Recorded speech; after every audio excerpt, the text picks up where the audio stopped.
On part pour 1 heure de vol. Au bout d'1 heure, on cherche un terrain pour se poser, donc soit un chaume de blé, chaume de maïs, ou un pré, un terrain où on n'abîme rien. Derniers entraînements avant le grand départ. Dans quelques jours, Thomas Merceron et son équipe s'envoleront direction le Japon pour participer au championnat du monde de montgolfière.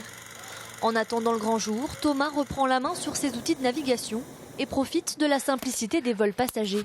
En championnat, on a encore moins de place, on est un petit peu plus serré. On a encore plus de bouteilles et puis on a encore plus de matériel. Un peu plus de GPS.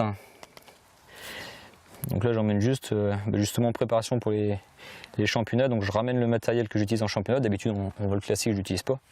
Mais c'est pour se remettre un peu la main dessus. Et c'est quasiment sur les planchers des nacelles que Thomas Merceron a fait ses premiers pas. À l'âge de 4 ans, son père tout juste installé dans la profession l'emmène avec lui dans les airs.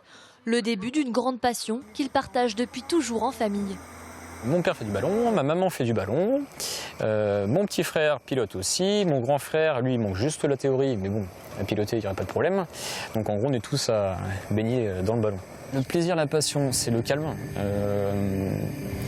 Jouer avec les vents, c'est toujours l'inconnu, c'est toujours différent. Donc on va penser faire quelque chose, mais le ballon va vouloir faire autre chose. Donc ça, c'est ce qui est super grisant.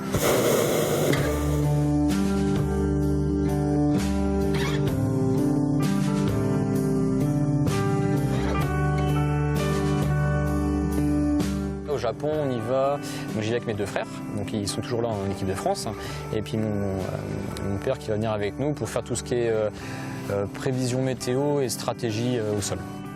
Car parmi les épreuves qu'ils auront à affronter, les Mercerons devront rivaliser d'ingéniosité, de précision et de vitesse pour remporter le maximum de points.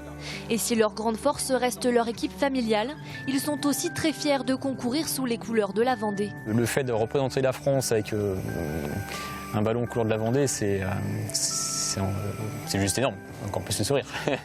Pourquoi ? Oh, la Vendée, ça reste sympa, l'image, tout.